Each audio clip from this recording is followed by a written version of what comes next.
Hey everyone, welcome to Read It on Reddit. Today we have some ProRevenge. So sit back, relax and enjoy. First post is by the user Pristine Accident 74. I catfished a former boss to get paid.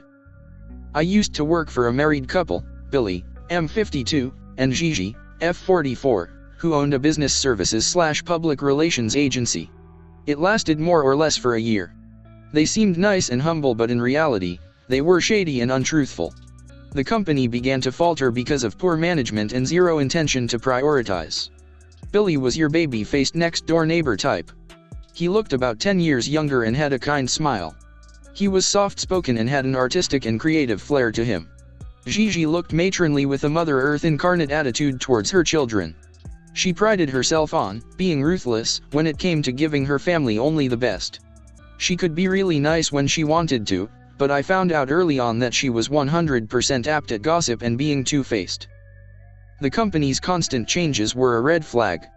They went from business services and PR agency to IT provider, to a business incubator, to indie beer partners. What I'm trying to say is that they tried to dip their donut on everyone's coffee, figuratively.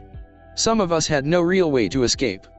The lady working next to me was already 67 years old and scared that no one would hire her. I wasn't in a great place either. We were 8 employees in total. They wouldn't lay anyone off because they believed that the employee should quit. They paid us only a portion of our salaries, in complete weekly payments. Employees would run for the hills once they found a better job. Some of us were stuck. It was horrible. Then, they would pay the normal rate for a month and then do it again. They never cut down on their luxury expenses, so the wife would post her shopping sprees or arrive in a new car like it was nothing. Zero empathy. Very insensitive. The husband was obsessed with making it big time. So much, that he sometimes failed to see an opportunity right in front of him. He said he was Coca-Cola's brand manager. I swear I looked it up and could never find any reference. Gigi had a display full of small local magazines, mostly about design and architecture. They were very proud to be a team member, but in reality, they just helped them print 2 issues. They wanted big business only, but in the meantime, looked down upon tangible potential clients. Like the young Latino couple who showed up trying to learn more about their services. They seemed lost because they wanted someone to help them set up a coffee business and had no idea how it was done. I talked to them and helped them into the waiting room. They even showed up with their baby in a stroller. That means they must have driven by and decided to come in. An impulsive client should be retained. The guy said his grandpa had a farm and he wanted to create an import/exports company. Once Billy showed up, he listened for a bit, then kind of gave them an abrupt dismissal. That was a dick move because that couple opened their own business with someone else and even have a FB page. It could have been Billy. Billy lined his office walls with posters of Steve Jobs and Elon Musk. His wife, the chief enabling officer, put up signs on each room. The main employee area was the machine room, Billy's office was the chamber, the conference room was a meeting of the minds. Every time an employee disagreed with Billy during a brainstorming session, Gigi would call them aside and tell them that Billy is your boss. You need to know that he is brilliant and a genius. I want him to have that taste of success. I experienced that firsthand. I also hated brainstorming because that was never on my job description. They just wanted to pick everyone's brains. In the meantime, we had to see the Pandora jewelry, the expensive makeovers for their daughters, and the weekend at the spa updates on FB. Gigi's captions were usually about rewarding herself after a hard week or because she deserved it. Oh. And I'd like to mention that they bought into the social guru phrases about emotional direction. So if an employee ever got angry, Gigi would tell you, remember, the one who gets angry is the one who ends up losing. For anyone who's been in this situation, you may understand how painful it can be. You cannot leave the job because you have no other job waiting for you, and pathetic as it may sound to some income is better than no income at all. This is an involuntary compromise and it's abusive. Why were we expected to pay for their luxuries via incomplete wages? My best friend's ex is into coding and programming and he agreed to help. If it didn't work out, at least we would have something to laugh about. We created a kick-ass fake website with a matching LinkedIn and the whole 9 yards. To make a long story short, this was supposed to be an investment company and my friend would be very casual. Nothing too eager. He started by liking my employer's Facebook page. Then comment. Before we knew, my boss took the bait and was engaging. They exchanged emails and he was eager to share all his projects and ambitious shit. On the other side, the investor sent him a list of requirements, like proof of concept, employer payroll, ein hashtag, etc. The investor agreed to work them if they could prove they were legit and up to date. No bank account of confidential info was asked.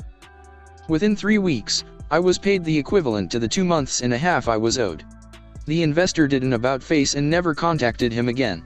I left the job as soon as I could. My friend who remained until she got paid told me our boss seemed off and a bit down after he announced, "Big things are coming," but it all seemed to deflate. I never disclosed what was really going on. Enjoyed the story? Tap the like and subscribe, for the boy. Next story is by the user JerdMan76. Competitor IT company steals our articles. I owned an IT company, we'll call it UberTech, that strictly manages business networks, no website development, graphics, etc.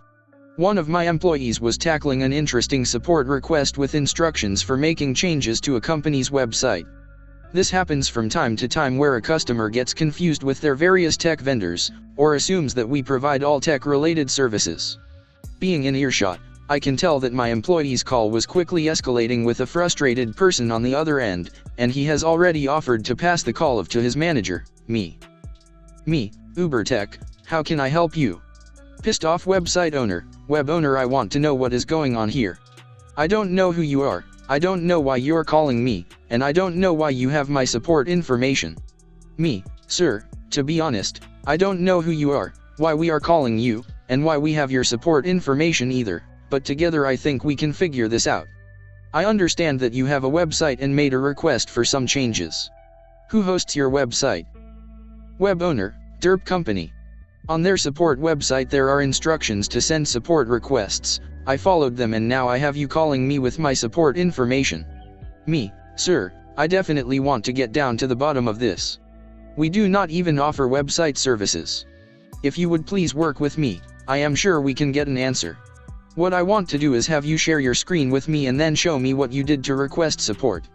I had him run our remote control software.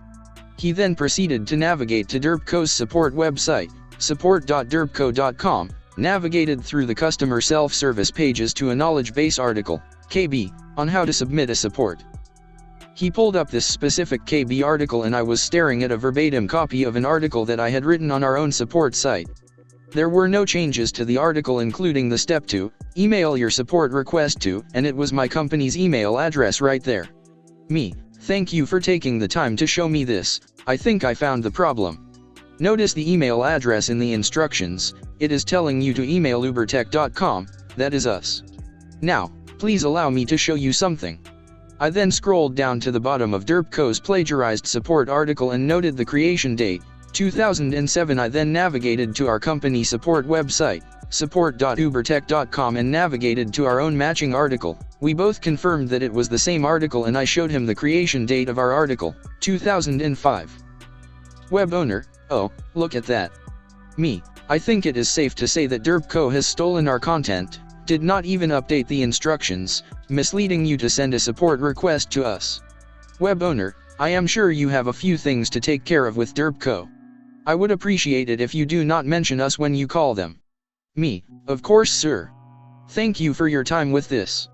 I immediately searched DerpCo's support website looking for more of our stolen content, found a total of 5 articles, and promptly printed them out and saved copies as PDF.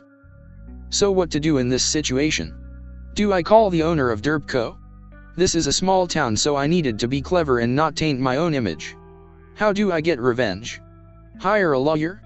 Leave the articles as is and hope more support requests come to us that can bring us business? Revenge unleashed?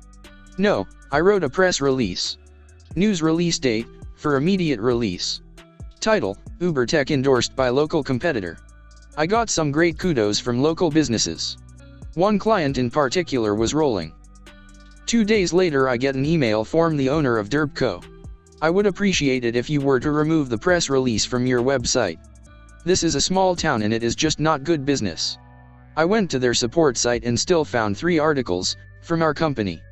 I wrote back and told him that I would be happy to do so, but there are at least still 3 articles on their support site that need to be removed. 2 days later I got another email confirming that the articles were removed. Epilogue. In the end I took down our press release but still have a copy kept in our office and would tell this story our new employees.